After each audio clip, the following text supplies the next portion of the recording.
Okay. Good morning, everybody. Parashat Hashavua, Ayechi. And all the parashot, very interesting.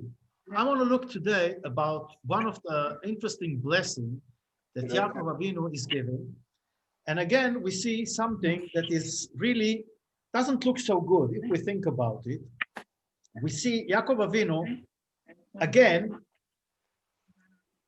is discriminating in favor of Joseph from his brother. What is he doing?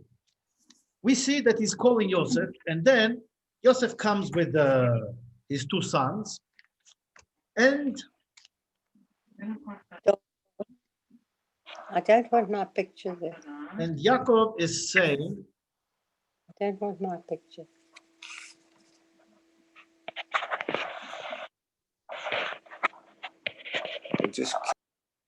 So Yaakov is saying, going ahead, Vayar Yisrael et bnei Yosef. He sees the sons of Joseph, and he says, Mi ele, who are those?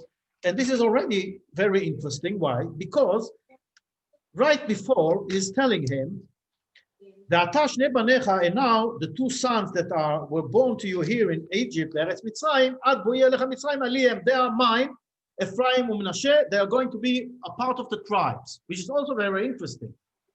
Ma pitom. The grandchildren are now considered as his sons, like they are a part of the 12 tribes. And by the way, in this way, Joseph is losing his title as one of the tribes. He is not one of the tribes. His sons are, which is also very puzzling. Then he is blessing those two sons, in other words, his two grandchildren from Joseph, and he's not blessing any other grandchildren. And on top of it, he is blessing the younger one before the older one. He's changing his hands in order to give the blessing to the younger, makes him more important than the older, which is also, why do you do this? And on top of this all, here he's saying something very interesting. He says, who are those? What do you mean, who are those? 2 minutes ago, you told us that you're going to give them a title of tribes. Then the strange blessing is giving Joseph, which is not really a blessing to Joseph, but it's a blessing to his children. Like, what is he saying? He's saying, Vayvarech et Yosef, blessing Joseph and telling him, God that my ancestor went in front of him, Abraham and Yitzchak, God that showed me the way and led me and escorted me, Hamalach, the angel that saved me from all evil, is going to bless those kids and is going to call them my name and the name of my fathers, Abraham and Yitzchak, and they will multiply multiply like fish on earth. So here, again, what is going on? He is not blessing Joseph, he's blessing his kids. So we can say, no, if you bless your kids, it's a blessing for you. So he's blessing Joseph through his kids, which is also a blessing for Joseph. Then he gives Joseph another blessing. So we want to understand, first of all, why is he doing all these things? Why is he blessing Ephraim and Menashe and he's not blessing all the other grandkids? So let's look what's happening here.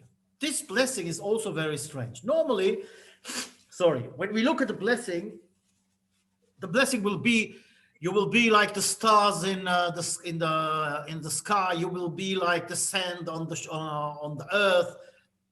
And now this is the first time, and maybe the only time, that they are being blessed like fish. And that is another question. Where do fish multiply? Only in water, not on earth. And he's telling, you're going to multiply like fish on earth. But fish don't multiply on the earth, only in the water. If you take the fish out of the water, they die. This all is connected maybe to the opening when he says, who are those kids? Who are those? And then what is the answer of Joseph? Joseph ויאמר יוסף אל אביו, בניהם, they are my children that God gave me here. Okay, so bring him and I bless them. 1 minute. Well, what has changed? Why did you ask who are those? And this is very interesting. If we look in the Hebrew letters, mi ele, they are the same letters as Elohim. And there are two main names that we use all the time. It's Elohim and the other short name, which is Shem Havaya, which is Ado, etc. And when we use the name of God, Havaya, Yud Kei Vav Kei, we mean about mercy, love. But when we use the name Elohim, we're talking about judgment. We're talking about fear. And now look what is happening here. There is an interesting discussion between Joseph and Yaakov. And by the way, we have to understand, Joseph and Yaakov, considering us, are at the same level. They are both considered as our fathers. Why do I say this? Because it's written, Ele toldot Yaakov, Yosef. Those are the descendants of Yaakov, Yosef, and that's it. That was a few parshas ago. And telling us the Torah that Joseph is at the level of a father, not of a son. And how we see this? Because Joseph went to the same way of life that Yaakov did. The same thing. He was pursued by his brother, etc., etc. And also, he is providing his brothers and is looking after them for many years in Egypt, which exactly is a job of a father, not a brother. And then also, he is not a part of the tribes, but his children, which again puts him in the position of Yaakov, that his children are the tribes, and Joseph's children are also the tribes. And now there is a discussion between, let's say, those two fathers. There are two ways to approach life. There are two ways to worship God. One way is love of God, and the other way is the fear of God.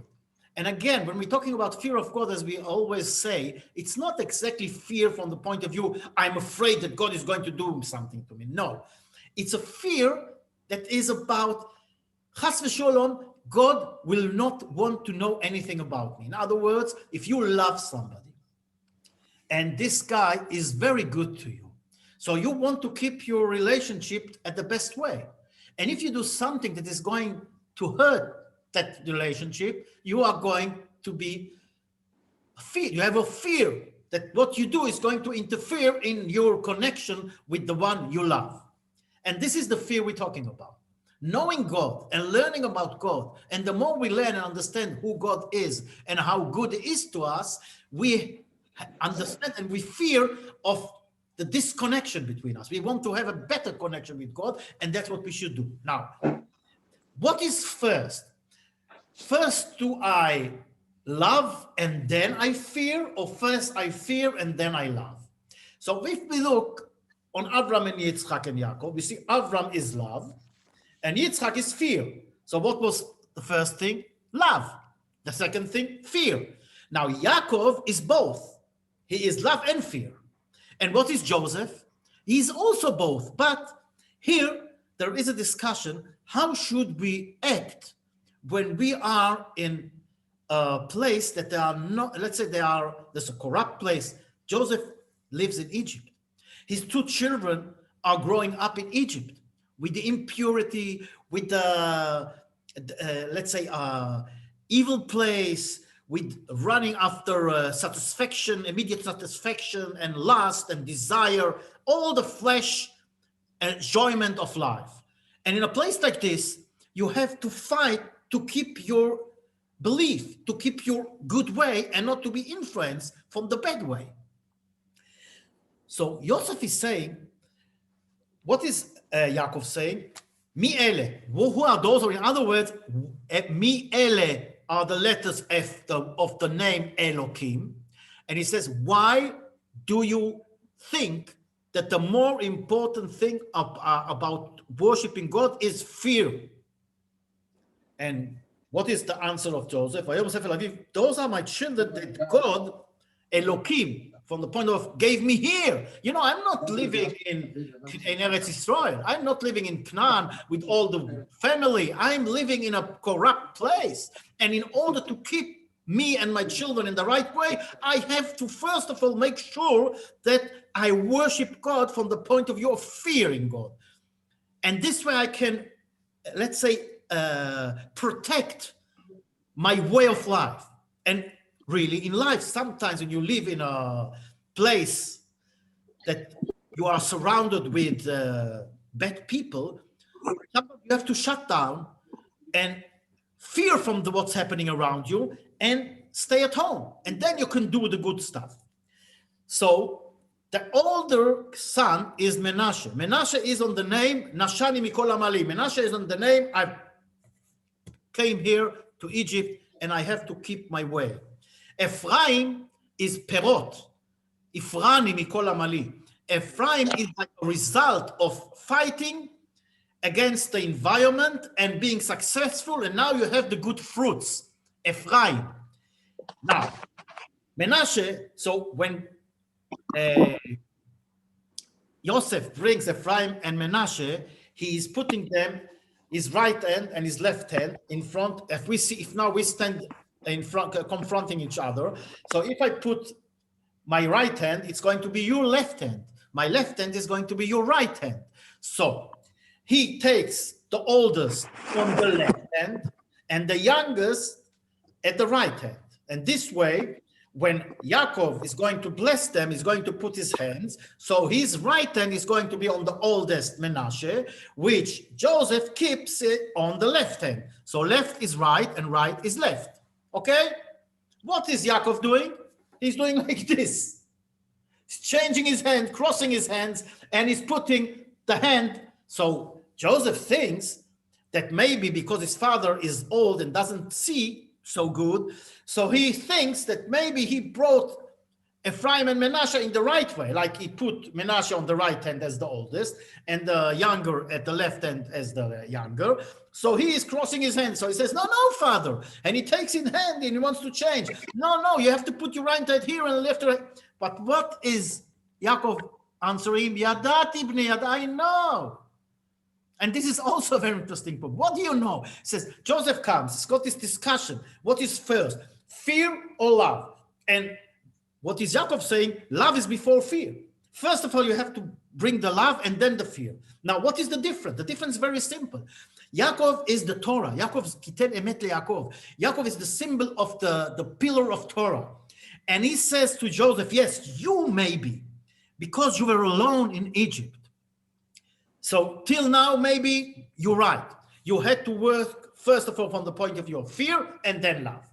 But now that I am here and I bring the Torah and the whole family that lives on the way of the Torah, what is before? Before is love and then fear. So this is why he's crossing his hand, because Ephraim is the symbol of love and Menashe is the symbol of fear. So he's crossing his hand. And this is a very interesting point to understand. Sometimes in life, we have to think like Joseph and sometimes like Yaakov. But let's talk open. If I want to bring somebody back in tshuva to the religion, to be more religious, what should I do? Should I threaten him that if you don't do this, you're going to happen this and that, you're not allowed to do this, you're not allowed to do this? Or I tell him, come to Shabbos at my place, enjoy Shabbos, see how good it is to keep the mitzvahs, to keep the Torah, see how a Jewish traditional family looks. What do you think? What is the best way? And I know what you're going to say. As I think also. That's a much better way than threatening people. Intelligent people, you're threatening them, they are going away. They don't want to know about it. So you're not allowed, not allowed. It's okay, you know what, leave me alone. But he said, you don't say anything you're not allowed. He says, come, see what it is. Ta'amu ki tov Hashem. Come and taste it and you see how good God is. And this is what is written, sur mera ve'aseh tov. Leave the evil, the bad, and do good. So the normal explanation is, stop doing bad things and start doing good things. But the explanation I love more is, stop doing the bad things with the good deeds you do. In other words, you start doing good. So if you want to prevent yourself from going in the wrong way, start walking on the good way. And when you walk on the good way, when you do the good things, then you can do all the other things. Then you can leave all the sins and start. It's like you start, for example, for one mitzvah and another mitzvah, and you see how good it is. So then you stop sinning. So this is the way of Yaakov and what he's telling us. But we have to also take in consideration the way of Joseph, because sometimes in life we have to hold, first of all, with the fear and then with the love. So in other words, we see this whole episode is very interesting when we go into it. Maybe I went a little too deep into it, but let's go to the basic. The basic is, why did he bless only the grandchildren from Joseph? And the answer is very simple. What we're talking now for 20 minutes. The answer is very simple.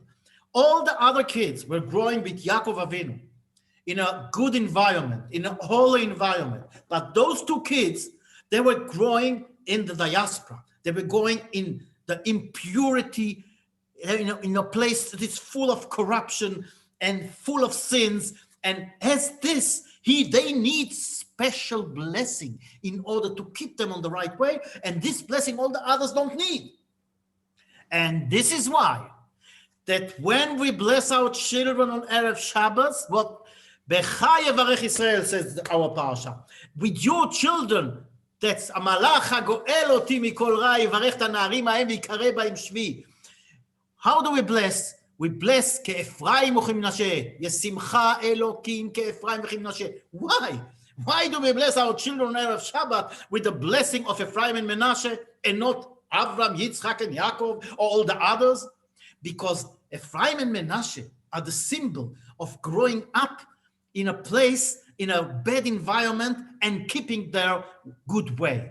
So Yaakov Avinu wants to give us this special strength that he gave with his blessing to Ephraim and Menashe. And when he takes Ephraim before Menashe, he's telling us that though it's hard, you still, if you hold the Torah, if you go with the way of the Torah, you can also do it with love.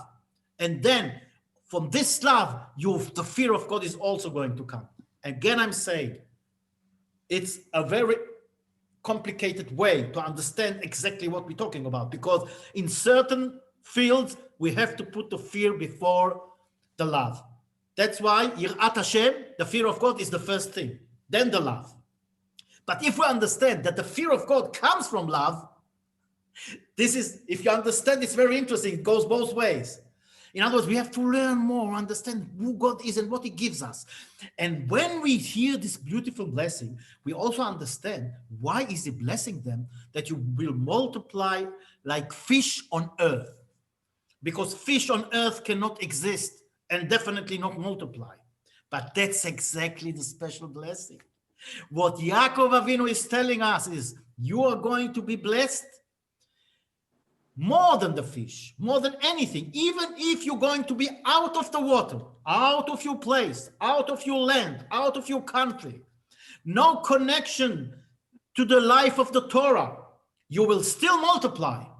And we see it through the generations, that Am Yisrael, in the worst times, they kept the Torah and went in the right way. And Am Yisrael chai v'kayam le'olamim. Am Yisrael is there. He was there, he is there, and he's going to be there forever. And what is the power of Am Yisrael? The power is that we go with the way of God no matter what. And this is this beautiful blessing of Yaakov Avinu. This is why he's blessing those children, because they are going to a difficult, let's say, difficult time while they were growing up in Egypt. And he puts Ephraim before Menashe, because when we want to go in the right way, we first of all have to understand who God is and love him. And from this love, we're going to get to the fear of the disconnection between us and God. And we will make sure that we make this connection as good as we can. And this is the blessing. You will multiply like fish on earth, which is impossible. But I'm blessing you that for you, not only it's going to be possible, you're going to multiply much more than any other creature. And we saw what happened in Egypt. When we get to Sefer Shmot, where you saw the next week, we will see that they were multiplying in the diaspora, in being enslaved. They were growing and growing more than ever. And this is this beautiful blessing of Yaakov. And this is why we bless our children on Erev Shabbat with this blessing. And when we're talking already about blessing, we in our parsha have all the blessing that Yaakov Avinu is blessing all the children. And in this blessing, we see some of them are not exactly blessing. For example, when he's blessing Shimon and Levi, it looks more like a curse or maybe a rebuke, but it doesn't look like a blessing. When we look at it,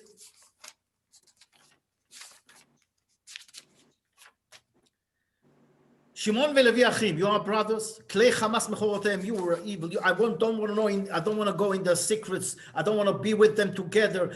They killed people and they did evil with Joseph, whatever. In other words, what's going on here?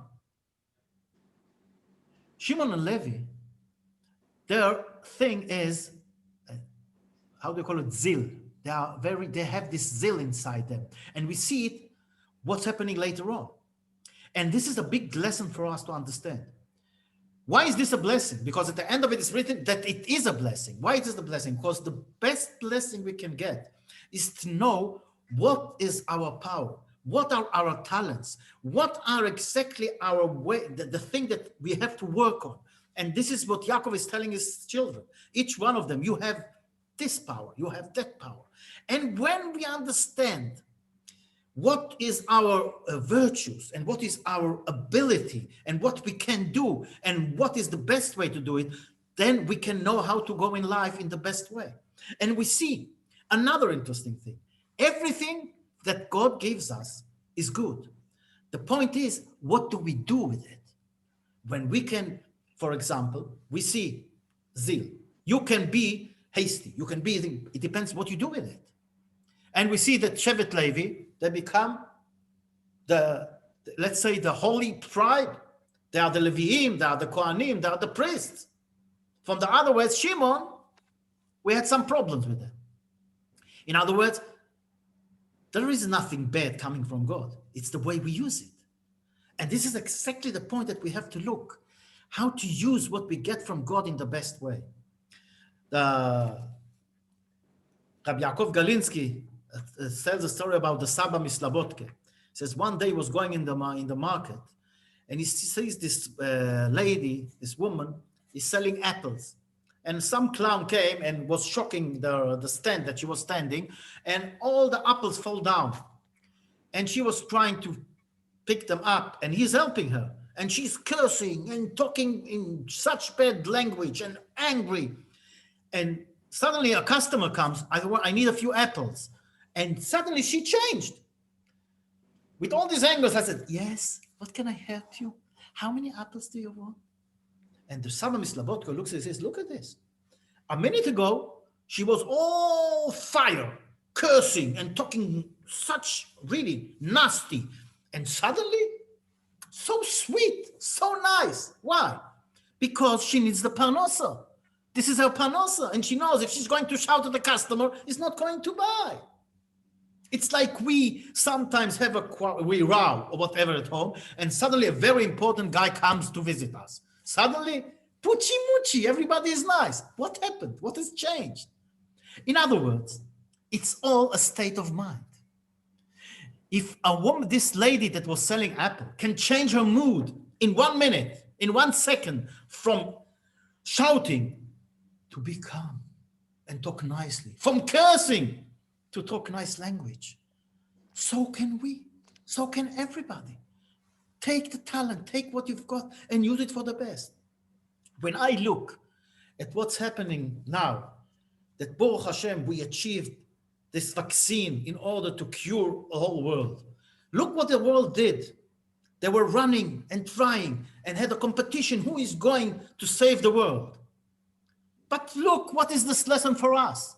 What is the world doing in normal times? And even now, they're competing with each other to invent weapons, to kill, to murder.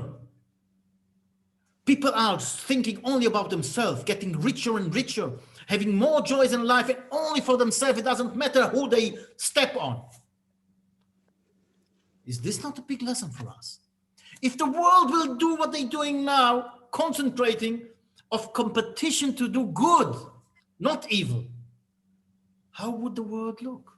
If we're going to fight to bring peace to the world, if we want to fight to cure all diseases in the world, if we are going to fight poverty, and there is money, billions of dollars, billions of, what is the world doing with it?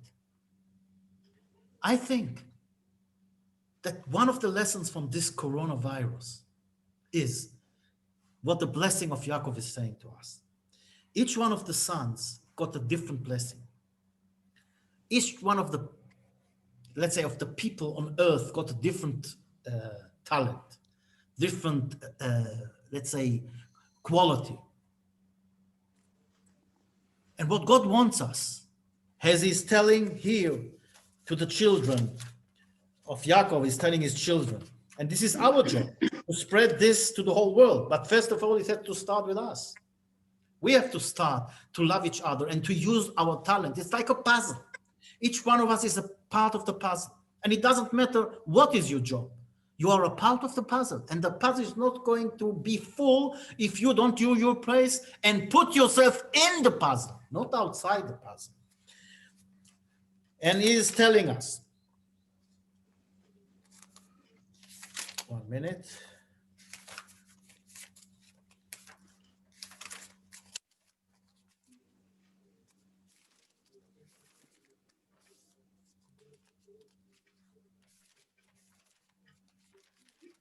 I want to find what he's saying in the end.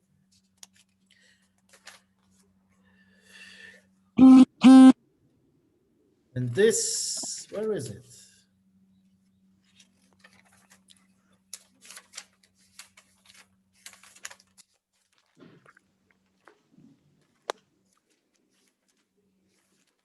Wait.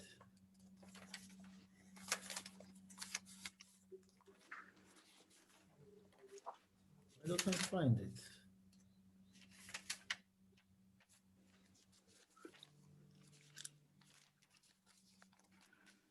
I don't find it.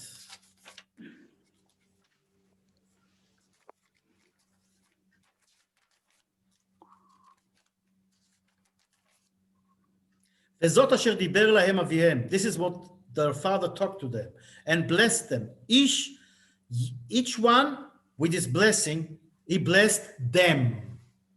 In other words, he blessed them. You have to use the blessing, your personal blessing, your ego, your abilities, not for yourself, for everybody. But you have to do your share, and each one of us got a different talent, a different quality. To use our qualities and to put them all together. And as Yaakov Avinu blessed the children of Joseph, וידגו לרוב בקרב הארץ. If we will learn how to behave in this way, we will, be'ezrat Hashem, each one of us will multiply with life, with our abilities, with children, with family. We will multiply with knowledge. We will multiply with the light. If we will only understand that the way of the Torah is the way that helps us to go against anything, and not chas v'sholem in order to make a war, but to bring to the peace, to use our talents to help each other, to love each other, and to put each one of us his share in this puzzle. And then our puzzle to put in the big puzzle of the whole world, that the whole world will do each one of us the share. Like now we see that the whole world was competing how to find a cure for this terrible disease. And Baruch Hashem they found. So why not go on? And instead of putting billions of dollars in inventing weapons and other terrible things, put this money like you put it in finding a cure for this disease. Find a cure for the whole world. Find a cure for poverty. Find a cure for all the illnesses. Find a cure to bring the whole world to peace, and then we will have the Geula Shlema b'mera b'yameinu. Amen.